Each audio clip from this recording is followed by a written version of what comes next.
Saudara-saudariku yang terkasih, hari ini Minggu 27 April 2025. Saya Romo Sika dari Paroki Santo Yusuf, Surabaya. Dalam nama Bapa dan Putra dan Roh Kudus, amin. Kita memasuki hari Minggu Paskah kedua, Minggu Kerahiman Ilahi. Kita bertemu di sini berkat iman kita akan kebangkitan Kristus. Setiap hari Minggu adalah perayaan kebangkitan, tetapi terlebih pada masa Paskah ini, iman dapat membuat orang mampu berkarya besar. Iman memberi arti hidup kita. Namun iman sendiri sering peka dan mudah hancur berantakan. Maka selalu kita harus menggali lebih dalam dan melalui kesaksian orang lain, dan terlebih kesaksian hidup Kristus sendiri. Kita berusaha berkembang dan menghayatinya secara lebih mendalam. Hari ini kita seperti para murid, seminggu sesudah Paskah mendapat kunjungan Kristus di tengah-tengah kita. Seperti mereka pun kita dapat tugas untuk menghayati iman atas namanya.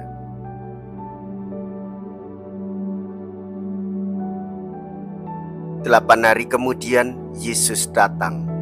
Mea culpa, mea culpa, mea maxima culpa. Marilah kita berdoa. Allah Bapa kami yang Maha Mulia, Engkau telah memuliakan putramu terkasih. Berkat Dia kami lahir kembali dengan rahmat ilahi, dan Ia telah menyampaikan salam perdamaian kepada kami. Kami mohon kepadamu, penuhilah kami dengan iman akan kehadirannya.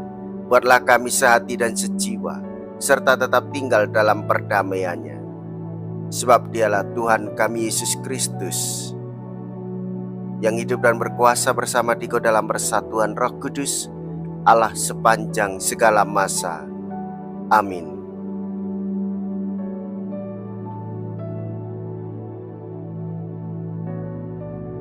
Tuhan bersamamu dan bersama rohmu. Inilah Injil suci menurut Yohanes. Dimuliakanlah Tuhan. Yohanes bab 20 ayat 19 sampai dengan ayat 31.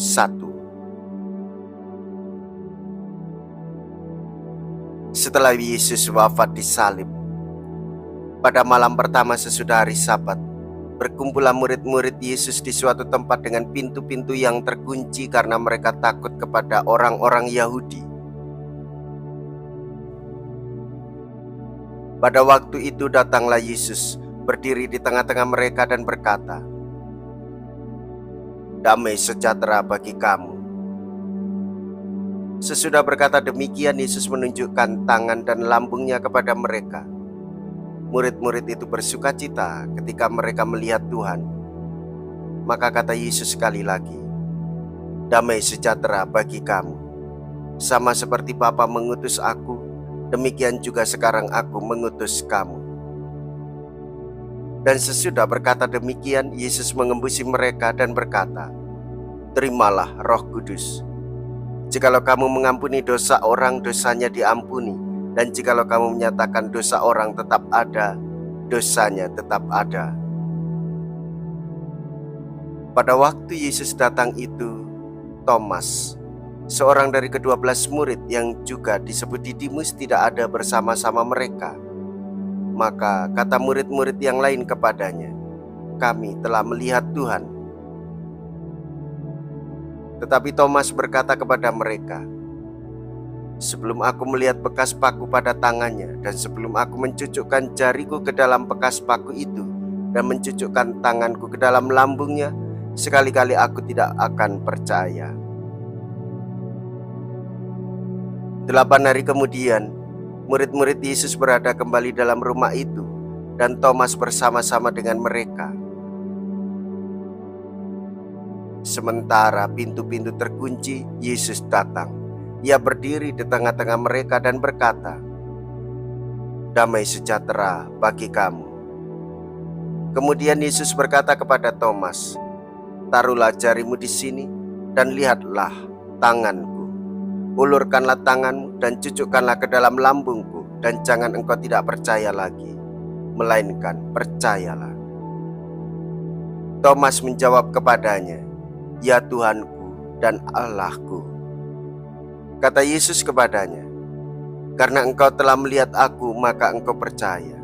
Berbahagialah mereka yang tidak melihat namun percaya." Memang masih banyak tanda lain yang dibuat Yesus di depan mata murid-muridnya yang tidak tercatat dalam kitab ini.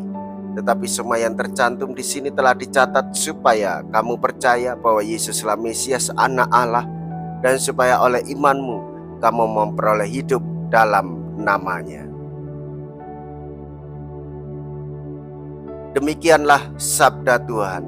Terpujilah Kristus. Saudara-saudariku yang terkasih, selamat Paskah. Dalam kebangkitan Yesus, kita berjalan bersama sebagai pesiara harapan dalam cinta kasih. Paskah membawa kita hidup di dalam iman dan kepercayaan. Orang percaya ia akan mengalami kehadiran Tuhan Yesus Kristus.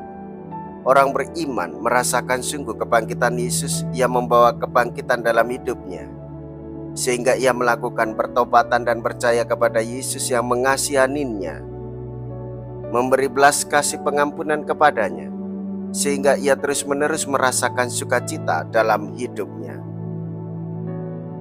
Sebagaimana Thomas yang telah percaya, maka ia memuji memuliakan Allah, "Ya Tuhanku dan Allahku." Orang yang bersukacita dalam kebangkitan Yesus Kristus, maka ia akan terus berdoa, "Ya Tuhanku dan Allahku." Ia membagikan sukacitanya kepada sesama dalam kehidupan sehari-hari dan berseru, "Ya Tuhanku dan Allahku." Jadilah saksi-saksi Kristus, saksi kebangkitan tiada henti, dengan terus berseru dalam aktivitas hidup sehari-hari, "Ya Tuhanku dan Allahku." Dalam Ekaristi, ia menjadi sumber dan puncak hidup kita. Meski tanpa melihat, hendaklah kita tetap percaya, "Ya Tuhanku dan Allahku." Saudara-saudariku yang terkasih, bersyukurlah. Iman yang kita miliki akan kebangkitan Tuhan Yesus menggerakkan kita untuk terus-menerus mewartakan sukacita penebusan bagi semua orang. Saudara-saudari, Yesus mendamaikan kita dengan Bapa-Nya dan mendamaikan kita dengan sesama. Terpujilah nama Yesus, Bunda Maria dan Santo Yosef untuk selama-lamanya. Marilah kita berdoa. Allah yang Maha Kasih, Engkau hadir di tengah-tengah kami melalui Yesus Kristus Putra-Mu yang telah bangkit dengan jaya. Semoga kami selalu menyadari bahwa kini Ia hidup, hadir dan selalu menyertai kami hingga kami mencapai kebahagiaan surgawi yang Kau janjikan. Sebab Dialah Tuhan dan pengantara kami. Amin. Tuhan beserta kita, sekarang dan selama-lamanya. Semoga Allah yang Maha Kuasa memberkati saudara sekalian, Bapa dan Putra dan Roh Kudus. Amin. Saudara-saudariku yang terkasih, pergilah. Ibadah sabda sudah selesai. Haleluya, haleluya. Syukur kepada Allah. Haleluya, haleluya.